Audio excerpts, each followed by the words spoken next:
की बार 400 पार, ये था नारा बीजेपी का इलेक्शन से पहले।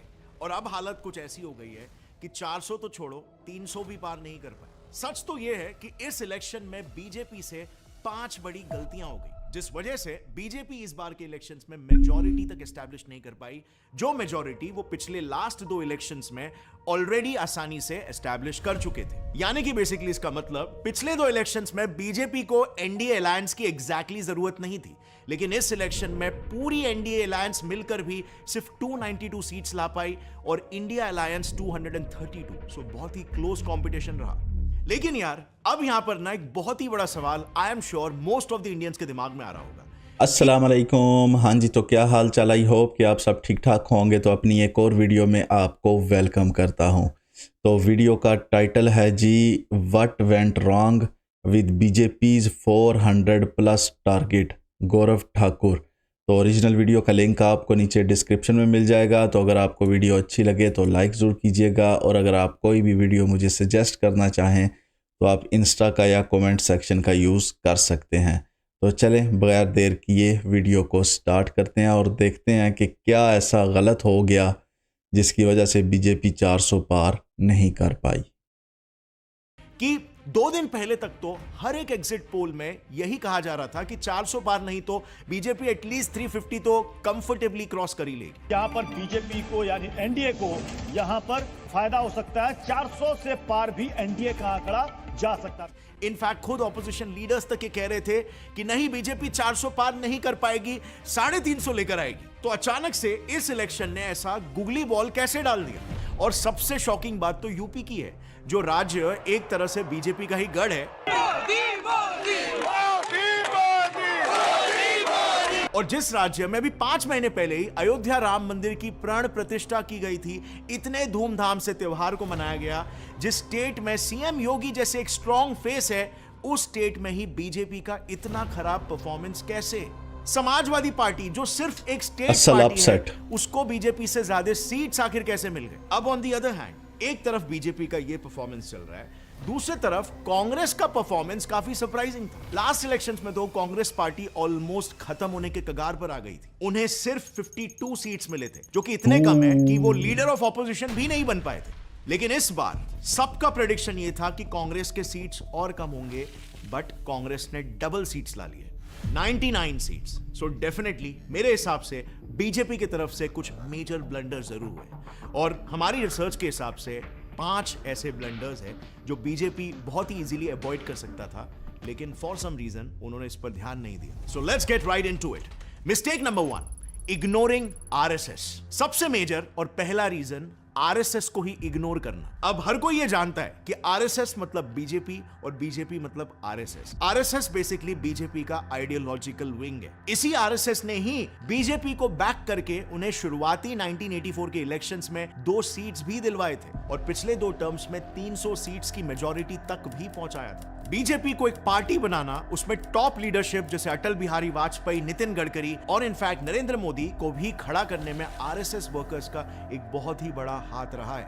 आरएसएस वर्कर्स इलेक्शंस में बीजेपी कैंडिडेट्स के लिए कई बार डोर टू डोर कैंपेन्स करते आए, बट इस बार लोकसभा इलेक्शन के ठीक 1 महीने पहले BJP president JP Nadda ji ने ओपनली मीडिया में कह दिया कि हम जब छोटी पार्टी थे ना, तब हमें आरएसएस की जरूरत पड़ती थी, लेकिन अब हम खुद में ही सक्षम है, यानी कि केपेबल है, और अब बीजेपी अपना काम खुद ही कर लेगी, उसे आरएसएस की कोई जरूरत नहीं है। अब ये मूव एक तरह से बीजेपी के लिए बैकफायर हो गया, क्योंकि ऑपोजिशन ने इस स्टेटमेंट से पीएम मोदी के खिलाफ ही चल रहे डिक्टेटरशिप वाले नैरेटिव को और एग्जैजरेट कर दिया। नड्डा के इस एंटी आरएसएस स्टेटमेंट को ऑपोजिशन लीडर्स ने बहुत हवा दी थी। नड्डा साहब ने कहा कि हम आरएसएस की जरूरत नहीं है, तो ठीक है। आरएसएस को खतरा महसूस हो रहा है मुझे कि राम मंदिर और की कांग्रेस बुलडोजर चलाएगी तो आरएसएस पर बैन भाजपा लगाएगी, और इससे आरएसएस वर्कर्स के मन में भी एक इनसिक्योरिटी पैदा हो गई। आरएसएस मेंबर्स खुद पब्लिकली इंटरव्यूज देने लग गए, कि जैसे द प्रिंट को एक दिए इंटरव्यू में एक आरएसएस मेंबर ने बताया कि जिस बीजेपी के लिए उन्होंने कैंपेन्स किए, नारे लगाए थे, सैक्रिफाइसेस किए थे, आज पावर में आने के बाद वो बीजेपी आरएसएस की बात ही नहीं सुन रही। And you won't believe internal rivalry कुछ इस हद तक पहुंच गई थी कि बीजेपी को आरएसएस ने यह वॉर्न कर दिया था 3 महीने पहले ही कि खाली मोदी जी का चेहरा और हिंदुत्व मुद्दा बीजेपी को नहीं जिताने वाला। और हालांकि बीजेपी सबसे बड़ी पार्टी बनकर तो उभरी, लेकिन उन्हें 63 सीट्स का भारी नुकसान हुआ। और पिछले बार जहां पर वो अपने बलबूते पर मेजॉरिटी कंफर्टेबली क्रॉस कर गए थे, लेकिन इस बार without the full support and involvement of RSS वो मेजॉरिटी मार्क से 32 सीट्स पीछे रह गए। दूसरा बड़ा रीजन इंडिया में कई सालों से चलते आ रहा कास्ट पॉलिटिक्स, जाति वोट। अब हिस्टोरिकली यूपी में हमेशा से पॉलिटिक्स कास्ट के मुद्दे के अराउंड ही रिवॉल्व करते आया। जैसे कि for example BSP, Bahujan Samaj party, जिसको दलित्स की पार्टी के रूप में जाना जाता है, वैसे ही समाजवादी पार्टी को यादव्स की पार्टी के रूप में जाना जाता है। बट इस बार के इलेक्शंस में बीजेपी ने राम मंदिर के अराउंड ही पूरा यूपी का इलेक्शन कंटेस्ट किया। अगर आइडियली देखे तो बीजेपी के पास यूपी में कोई भी बड़ा कास्ट रिप्रेजेंटेटिव लीडर नहीं था, जिसके वजह से उन्हें यूपी की पॉलिटिक्स में इतना बड़ा नुकसान हुआ। बेसिकली इस बार के यूपी इलेक्शन में जो समाजवादी पार्टी ने बीजेपी को भारी टक्कर दिया है, उसके पीछे मेजर रीजन था Yadav vote. Yadav community UP की 7% पॉपुलेशन है और इनका इन्फ्लुएंस यूपी के 15 पार्लियामेंट्री सीट्स पर डायरेक्ट इंपैक्ट डालता है। इस बार इन सारे वोटर्स ने मिलकर एसपी के तरफ अपने 3 डेकेड्स पुरानी लॉयल्टी को साबित करके दिखाया। और साथ ही इसी कास्ट बेस्ड पॉलिटिक्स का डेडली कॉम्बो बने इंडिया अलायंस के राहुल गांधी, जिन्होंने कास्ट वोट को अपने तरफ अट्रैक्ट करने के लिए लोगों से कहा कि अगर बीजेपी पावर में आ जाएगी तो रिजर्वेशन ही खत्म हो जाएगा। रिजर्वेशन को खत्म करने का तरीका प्राइवेटाइजेशन, रिजर्वेशन को खत्म करने का तरीका अग्निवीर। इसी नैरेटिव और डर को फैलाकर कांग्रेस ने इसका खूब फायदा उठाया। उल्टा उन्होंने ये तक कह दिया कि अगर वो पावर में आते हैं तो यहां भी कास्ट सेंसस करवाएंगे और रिजर्वेशन को उल्टा बढ़ा देंगे कि जैसे ही हमारी सरकार आएगी, जाति जनगणना को हम पूरे देश में इंप्लीमेंट कर देंगे। और ये ऑफर उनका ऑलरेडी तेलंगाना इलेक्शंस में ट्राइड एंड टेस्टेड मॉडल भी था। Mistake number 3, relying completely on brand Modi. BJP ने पिछले 10 सालों में इंफ्रास्ट्रक्चर और टेक्नोलॉजी में जो काम किया है, उसके वजह से Narendra Modi growing Indian economy के एक फेस बन गए। लेकिन अभी भी एक मेजर प्रॉब्लम है और वो है अनएम्प्लॉयमेंट। एक तरफ ग्रेजुएट्स के पास अभी भी जॉब नहीं है और दूसरी तरफ कंपनीज का कहना है कि उन्हें ढंग के एम्प्लॉयज ही नहीं मिल रहे। और इसके पीछे का रीजन है कॉलेजेस का टीचिंग और करिकुलम काफी आउटडेटेड है। But the fact is not anymore, क्योंकि अभी गूगल, अमेजॉन और मेटा जैसी टॉप कंपनीज के लीडर्स इस गैप को ब्रिज कर रहे हैं along with scalar school of technology. और अब लौट आते हैं वापस से हमारे एनालिसिस पर। नाउ वी ऑल नो कि पीएम मोदी ग्लोबली भी एक बहुत बड़े ब्रांड है, नेशनली तो छोड़ो। बट 2024 के जनरल इलेक्शन में यही चीज बीजेपी पर बैकफायर कर गई, क्योंकि with brand Modi they became so over confident कि वो इलेक्शन के सबसे basic step, choosing right candidate for a particular constituency, में उचित फोकस नहीं दिए और बहुत बड़ी गलती कर बैठे। जैसे कि बहुत जगह पर उन्होंने सिटिंग एमपीज को ही रिप्लेस कर दिया। इस पर्टिकुलर इलेक्शन में बीजेपी ने 23.5% सिटिंग एमपीज को ही टिकट नहीं दी। अब इंडियन पॉलिटिक्स में ना एक बहुत ही पुरानी कहावत है कि अगर यूपी जीत गए तो समझ लो देश जीत गए। जो यूपी पिछले 2 जनरल इलेक्शन से बीजेपी जीतते आ रहा था, लेकिन इस बार यूपी में बीजेपी की तरफ से एक भारी ब्लंडर हो गया। कुछ रिपोर्ट्स के हिसाब से बीजेपी की टॉप लीडरशिप ने यूपी जैसे बड़े और इलेक्शंस के लिहाज से सबसे इंपॉर्टेंट स्टेट में 2 टर्म के सिटिंग सीएम योगी आदित्यनाथ के लगभग 35 रिकमेंडेड कंटेंडर्स को रिजेक्ट कर दिया और जनता के बीच में नॉट सो पॉपुलर कैंडिडेट्स को टिकट्स दे दी, क्योंकि वो मोदी है तो मुमकिन है ये स्लोगन पर ब्लाइंडली और I can say over confidently believe कर रहे थे। अब इसका उनको यूपी में बहुत ही भारी नुकसान हुआ। बेसिकली जो सिटिंग सीएम है उन्हें पता होगा ना कि भाई किसे टिकट देनी चाहिए, किसकी पॉपुलैरिटी वहां पे हाई है, कौन वहां पे एक प्रोमिनेंट फेस है। अब बीजेपी के टॉप लीडरशिप ने आखिर ऐसा क्यों किया? वेल, मुझे तो नहीं मालूम, आपको अगर पता है तो नीचे कमेंट्स में बताना। इवन राजस्थान और हरियाणा जैसे स्टेट्स में भी बीजेपी ने वहां के विधानसभा इलेक्शंस के बाद उस पर्टिकुलर स्टेट के बड़े नेता जैसे वसुंधरा राजे फ्रॉम राजस्थान को ही दरकिनार करके ऑलमोस्ट न्यू एंड अननोन चेहरों को वहां की पॉलिटिक्स का फेस बनाना चाहा, जिसके बाद नतीजा बिल्कुल वही हुआ। इन स्टेट्स में भी बीजेपी का बिलो एवरेज परफॉर्मेंस। अब महाराष्ट्र में भी कुछ ऐसा ही हुआ। एक पॉइंट था जब उद्धव ठाकरे आइडियोलॉजिकल एलाय थे बीजेपी के, मगर फिर दोनों पार्टीज के बीच में कुछ कॉम्प्लिकेशंस क्रिएट हुए और वहीं पर उद्धव ठाकरे के साथ रिश्ता टूट गया बीजेपी का। उसके बाद बीजेपी ने शिवसेना पार्टी को तोड़कर एकनाथ शिंदे फैक्शन को खड़ा कर दिया और उस फैक्शन को अपने अलायंस के साथ मर्ज कर दिया, जो इस बार उन्हें कॉस्ट कर गया अराउंड 8 to 9 सीट्स, जो कि ऐसे क्लोज इलेक्शंस में एक काफी इंपॉर्टेंट शेयर था। मे बी यहां पर बीजेपी को पहले से इनसाइड होना चाहिए था कि जो शिंदे फैक्शन है और जो एनसीपी की तरफ से अजीत पवार फैक्शन है, ये दोनों भी इतने प्रोमिनेंट फेसेस नहीं है और अपने बल पर उतने वोट शेयर्स नहीं ला पाएंगे। अब जो इनका अगला मेजर मिस्टेक रहा वो था ओवर कॉन्फिडेंस। ये जो नारा था अब की बार 400 पार, पूरा देश कह रहा है अब की बार, ये बेसिकली इसीलिए बनाया गया था ताकि जो एक्स्ट्रा वोटर्स है, जो लोग वोट नहीं करते, वो भी आके बीजेपी को वोट करे, क्योंकि एक हेफ्टी टारगेट है 400 पार करना है, तो सबको मिलके ये टारगेट अचीव करना पड़ेगा।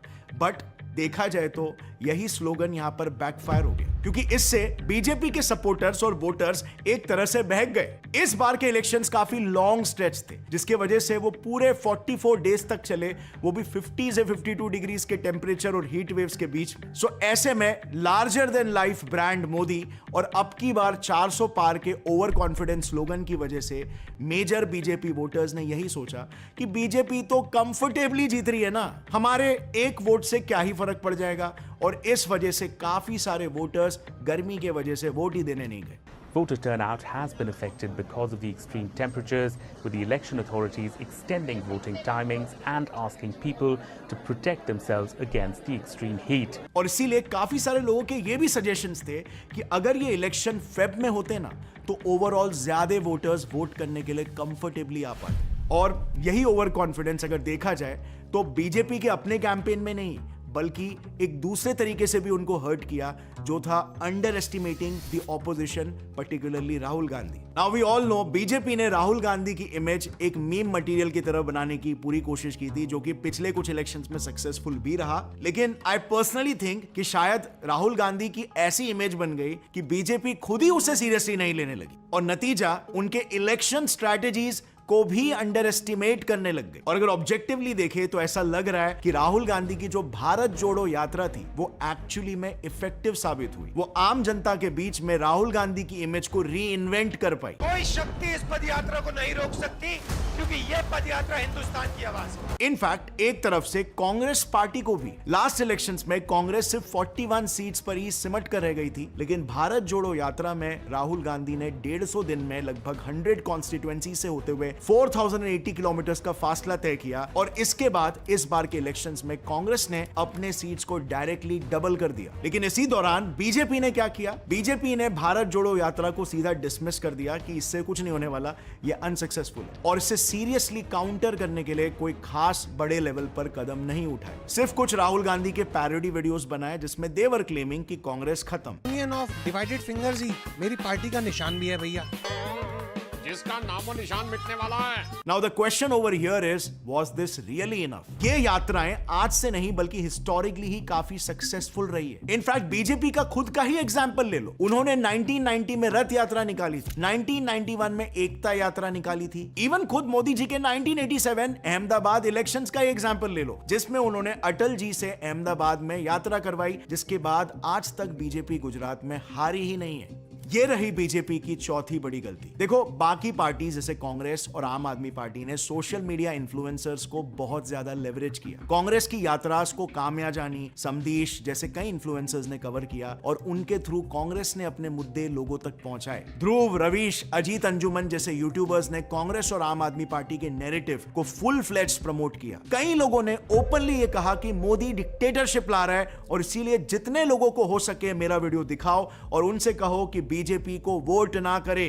और वहीं कांग्रेस ने भी इन इलेक्शन कैंपेन्स में इन्हीं यूट्यूबर्स के कंटेंट को बढ़ चढ़ के दिखाया और बताया कि कैसे ये इन्फ्लुएंसर्स का भी यही कहना है कि आपको बीजेपी को वोट नहीं देना चाहिए। अब अगर थोड़ा गौर से प्रेगमेटिकली देखा जाए ना, तो इंडी अलायंस ने अपना एक पूरा प्रो क्रिएटर्स का एक इकोसिस्टम ही बना लिया, जो उनके साइड के नैरेटिव्स को एम्पलीफाई कर करके दिखाते हैं। और इसमें से कितने तो क्लियरली लिंक्ड और हेवीली फंडेड और असिस्टेड भी है। लेकिन वहीं पर बीजेपी ने इन्हीं इन्फ्लुएंसर्स के पावर को अंडर एस्टिमेट किया। अब बात करते हैं mistake number 5, no freebies to middle class voter. अब बीजेपी की जो पांचवी गलती है ना, वो उनके लिए बहुत ही ज्यादा फेटल साबित हुई। सो देखो, कांग्रेस ने ना आम मिडिल क्लास जनता के लिए काफी सारे फ्रीबीज ऑफर की, जैसे फॉर एग्जांपल सीनियर सिटीजन्स के लिए 1000 रुपए हर महीने पेंशन, विमेन के लिए महालक्ष्मी स्कीम के तहत हर गरीब परिवार के महिलाओं को 1 लाख रुपए देने का वादा किया, फिर उनके लिए मैटरनिटी बेनिफिट्स और वर्क प्लेस में कंपलसरी लीव्स प्रॉमिस किए।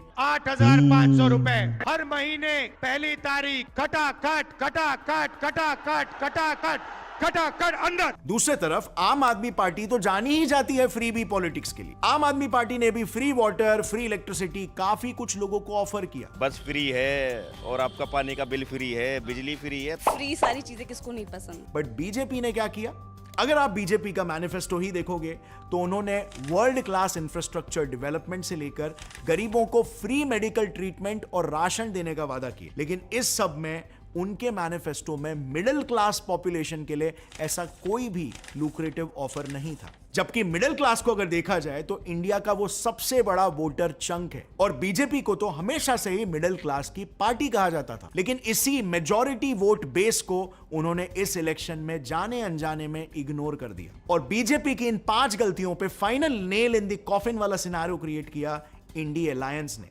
तो देखो, पिछले 2 टर्म में ऑपोजिशन कंसोलिडेटेड नहीं थे, तो इससे होता यह था कि रिस्पेक्टिव पार्टी के सपोर्टर्स एक ही कॉन्स्टिट्यूएंसी में अपने अपने पार्टी के कैंडिडेट्स को वोट देते थे, जिससे वो वोट्स बट जाते थे, और इवेंचुअली उन सब बटे हुए वोट्स में टॉप करती थी बीजेपी। बट इस बार क्या हुआ? देखो, महाराष्ट्र के केसेस समझते हैं। Shiv Sena, UBT, NCP, SP, Congress ने सीट्स आपस में बांट ली, और किसी ने भी एक ही कॉन्स्टिट्यूएंसी में अपने अलायंस पार्टनर के सामने कोई कैंडिडेट नहीं उतारा। तो इससे हुआ ये कि पहले जो अलग अलग पार्टी के सपोर्टर्स थे वो अलग अलग कैंडिडेट्स को वोट करते थे, अब उन सब ने मिलकर एक ही कैंडिडेट को वोट दिया, जिससे इंडी अलायंस के कैंडिडेट भारी वोट से जीतने लग गए। और जहां पर डिवाइडेड वोट से बीजेपी को फायदा हो रहा था, वो इस बार नहीं हो पाया, और इसीलिए इस इंडी अलायंस के वोट कंसोलिडेशन की वजह से बीजेपी मेजॉरिटी मार्क को क्रॉस नहीं कर पाई। सो या, it is what it is. ये था हमारा एनालिसिस। इन 5 मेजर रीजंस की वजह से बीजेपी 400 पार तो छोड़ो, 300 भी क्रॉस नहीं कर पाई। अब इस इलेक्शन का सबसे शॉकिंग पार्ट मुझे पर्सनली भी यही लगा कि यूपी, जहां पे लिटरली राम मंदिर का प्राण प्रतिष्ठा हुआ था, उसके बावजूद भी बीजेपी वहां पर हारी। इनफैक्ट पीएम मोदी जी, जो कि एक पीएम फेस होने के बाद भी बहुत ही कम वोट से वाराणसी कॉन्स्टिट्यूएंसी में जीते। वेल, सच्चाई तो यह है कि यूपी की पॉलिटिक्स जितनी सिंपल दिखती है, असल में वो उतनी सिंपल है नहीं, काफी डीप और इंटरेस्टिंग है। अगर आप चाहते हो कि हम इसके पीछे के भी रीजंस को एनालाइज करें और यूपी के पॉलिटिक्स में डीप घुसकर जानने की कोशिश करें कि क्या गलत हुआ यूपी में, so definitely let me know in the comment section below, और मैं इस बार के यूपी रिजल्ट्स को भी एनालाइज करके आपके सामने डिकोड करने की कोशिश करूंगा। हाँ जी, तो ये थे कुछ पॉइंट्स उन्होंने बताए हैं। जहाँ तक मैंने अभी तक देखा है कि ये सारा कुछ क्या हुआ है, तो जो मुझे अभी तक समझ आई है, एक तो राहुल गांधी की जो यात्रा थी उसकी वजह वो बहुत ज़्यादा उसने इम्पैक्ट डाला, और दूसरा जो है वो बीजेपी की जो मेरे हिसाब से सबसे बड़ी गलती थी वो था रॉन्ग कैंडिडेट्स लेके आना। जैसे कि अभी गौरव ठाकुर ने भी यही बात की कि यूपी में पिछले 2 टेन्योर में जो एमपीज़ बैठे हुए थे उनको हटा के और नए बंदे लेके आना, ये भी काफ़ी ज़्यादा महंगा पड़ गया है। हालांकि यूपी देखें तो बिल्कुल क्लीन स्वीप करती रही है बीजेपी, लेकिन इस बार जो आदित्य जो वहाँ के सीएम हैं, उन्होंने जो रिकमेंडेशंस दी थी तकरीबन 33-35 एमपीज़ की, वो रिजेक्ट हुई और वहाँ पे नए चेहरे लेके आए, जिसकी वजह से इनको काफ़ी ज़्यादा नुकसान हुआ। और जो एंड पे उन्होंने सबसे अच्छा पॉइंट उठाया, जो मुझे नहीं था पता, वो ये था कि पहले अपोजिशन अलग अलग इलेक्शन लड़ती थी, तो इस बार हुआ ये कि सारी अपोजिशन ने अलाइंस बना लिया, उनका वोट नहीं बटा। जहाँ पे पहले 2-2 वोट पड़ते थे और इधर बीजेपी 4 या 6 वोट लेके जीत जाती थी, इस बार उनका वोट अलाइंस की वजह से इंटैक्ट रहा है, और जिसका इफ़ेक्ट जो है बीजेपी को भुगतना पड़ा है। तो ये कुछ फैक्टर्स थे जिनको मिला के तो एक ओवरऑल बहुत बड़ा डेंट पड़ गया। और इसमें एक और चीज़ है कि ओवर कॉन्फिडेंस भी थे कि हो जाएगा, 400 ना भी हुआ 350 तो पक्का है। Modi brand, no doubt Modi brand है, लेकिन जिस तरह अब कास्ट के वोट्स हैं उनको इग्नोर करना और फिर आरएसएस से पीछे हटना, तो ये चीज़ें भी काफ़ी इफ़ेक्ट हुई हैं। बाकी जो यूट्यूबर्स या इन्फ्लुएंसर्स ने बाकी पार्टीज़ को सपोर्ट किया, डिक्टेटरशिप वाला एक सिस्टम था, मैं नहीं समझता कि वो इतना इफ़ेक्ट करता। अगर बीजेपी ये बाकी गलतियां ना करती तो शायद उसका इतना इम्पेक्ट नहीं था ना। लेकिन ये इम्पेक्ट इसलिए ज़्यादा हुआ कि एक तो अपोजिशन का अलाइंस था, दूसरा बीजेपी ने जो कैंडिडेट्स वाला मामला किया वो भी कुछ ज़्यादा मेरा ख्याल मसला उसी की वजह से आया है। तो ये कुछ सारे फैक्टर मिला के तो आप देख सकते हैं कि 300 भी पार नहीं हुए।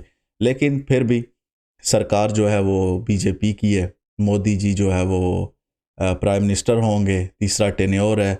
अब उतनी मेजॉरिटी तो नहीं है, अलाइंस है, ज़ाहिर है। आप अलाइंस में जब आपके पास खुद अपनी मेजॉरिटी ना हो और अलाइंस हो, उसमें काफ़ी सारे कंप्रोमाइज़ आ जाते हैं। उसमें आपकी परफॉर्मेंस, आप जो करना चाहते हैं, जो आपका विज़न है, वो उस तरह से आप इम्प्लीमेंट नहीं कर सकते अलाइंसिस की वजह से। तो खैर देखते हैं कि क्या होता है क्या नहीं। तो बाकी अगर आपको वीडियो अच्छी लगी हो तो लाइक कर दीजिएगा। तो मिलते हैं फिर अगली वीडियो में, तब तक के लिए मुझे इजाज़त दें, अपना ख्याल रखें, अल्लाह हाफिज़।